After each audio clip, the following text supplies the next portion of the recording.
cruisers. Now, I love cruisers. I still have a 2020 Harley Roadster. That bike's a lot of fun. I've ridden a lot of cruisers in my day. The last few years I've gravitated back towards sport bikes. I'd say up until 2014 I owned mostly cruisers sprinkled in with sport bikes here and there. And since 2014 it's been mostly sport bikes, although I've had a couple of Street Glide specials in that time period. Last year I sold my Street Glide special. I really like that bike, but I wasn't using it for its intended function, which is long distance touring.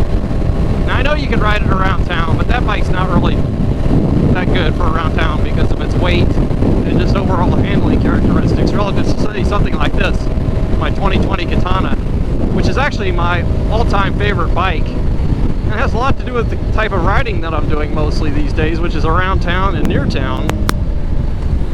A lot of my riding in the past used to be long distance touring, and circumstances in the last few years has conspired to prohibit any long distance trip, but I plan to rectify that this year. We'll just have to see how it goes.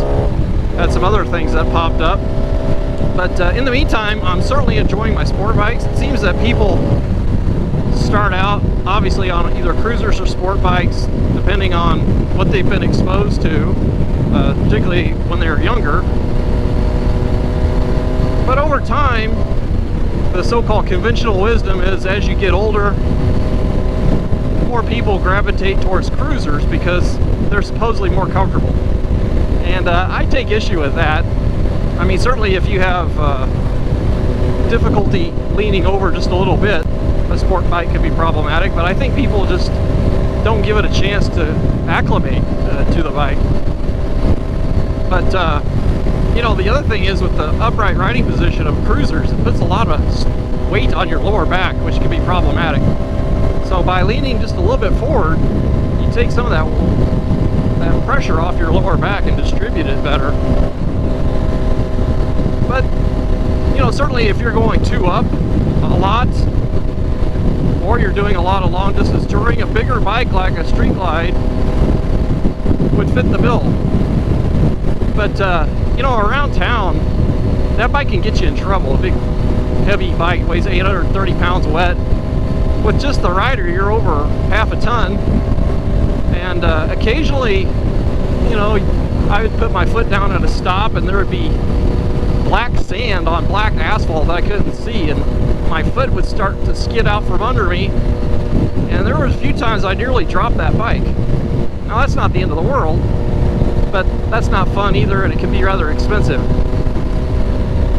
Now it's not like I'm saying you can't drop a smaller bike, but you know, you have a much better chance of recovering if you miss your footing a little bit on a bike that weighs, say, 470 pounds like this bike. So with me on it, I'm under 700 pounds total, well under that, probably 650, versus when I was riding my Street Glide special, I'd be well over 1,000 pounds. So that makes a big difference. But aside from that, you know, sport bikes just handle so well.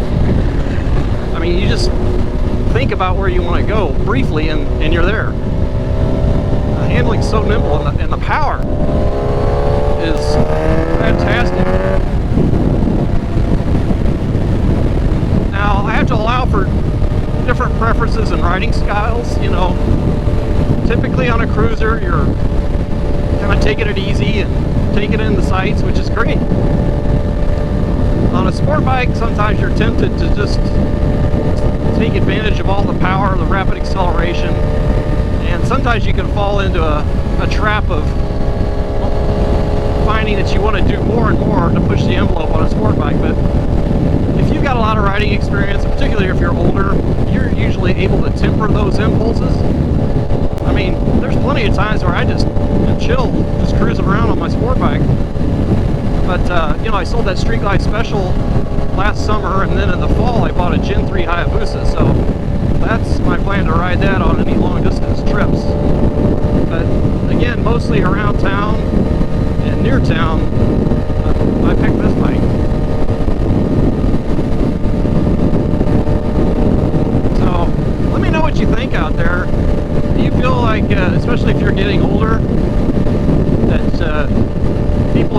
is to stay with cruisers, or they think it's a mismatch to have an older person on a sport bike, which is just silly. I mean, you should ride whatever bike you like. I know sometimes if you ride in groups, I used to ride with a group several years ago, and they were predominantly Harley riders. So, you know, there's an element of trying to fit in with the style of riding and bikes that your group has.